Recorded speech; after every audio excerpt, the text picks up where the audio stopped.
L'usure professionnelle peut prendre bien des visages et représente un enjeu vital pour l'entreprise. Agir sur l'usure professionnelle, c'est permettre aux salariés de travailler plus longtemps en bonne santé. Et tout le monde est gagnant.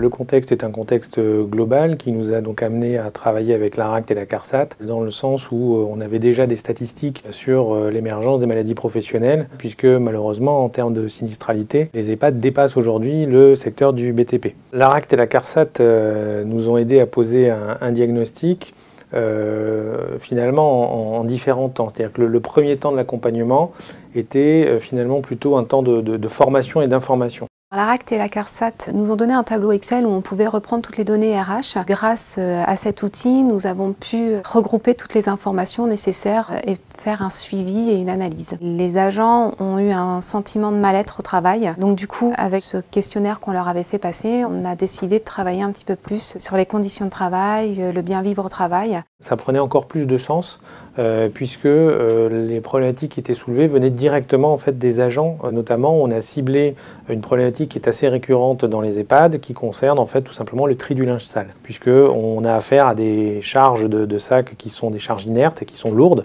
et donc qui sont bien évidemment pourvoyeurs de troubles musculo-squelettiques. Les sacs sont quand même assez lourds. En moyenne, ils pèsent peut-être à peu près 10 à 13 kg. Même pour nous, agents de maintenance, c'est quelque chose qui est assez physique. Les chariots sont assez hauts et du coup ça nous fait lever les bras plus haut que la normale, c'est usure professionnelle. Ce qui est difficile dans la gestion des sacs, c'est beaucoup de manipulation dans les différents petits conteneurs, grands conteneurs et redescendus dans notre salle de tri. Donc une réelle étude de poste a été faite avec la secrétaire du CHSCT et également une personne de la CARSAT.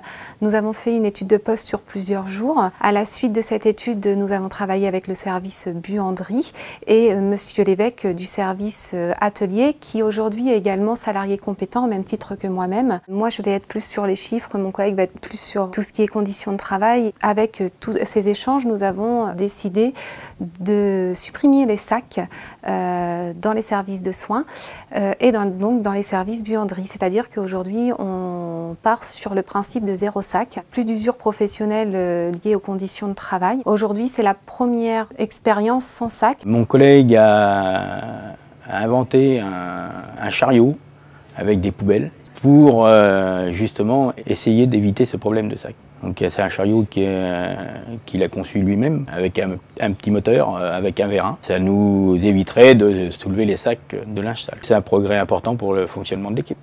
Ce qui va changer dans notre travail dans les semaines, voire les mois à venir, ça va apporter beaucoup moins de manipulation parce que le linge va être mis directement dans les grands conteneurs, dans les services. Et ces conteneurs seront descendus normalement une fois par jour et seront vidés directement dans nos conteneurs. Nous allons plus avoir les nursing des soins à charger en change ou en linge plat, puisque nous on fera partir sur des échelles le linge et ça sera dans les services que les agents chargeront leur nursing.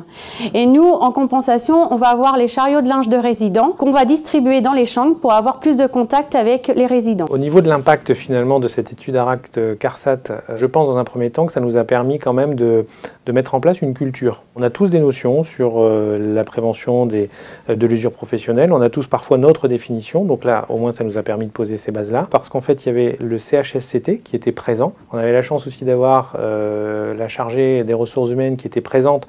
Donc là aussi, ça lui a permis ensuite d'utiliser ses compétences dans le travail quotidien et notamment par exemple dans l'analyse des accidents du travail. Donc qu'est-ce qu'on fait, qu'est-ce qu'on met en place dès aujourd'hui pour pouvoir en fait limiter cette difficulté en sachant qu'on n'est pas que sur des TMS, encore une fois, on est vraiment sur un champ beaucoup plus large de la prévention de l'usure professionnelle. Donc on est aussi sur des choses qui concernent l'organisation du travail tout simplement, avec cette petite subtilité qu'on avait bien étudiée au niveau de l'ARACT et de la CARSAT qui concerne en fait le travail réel et le travail prescrit.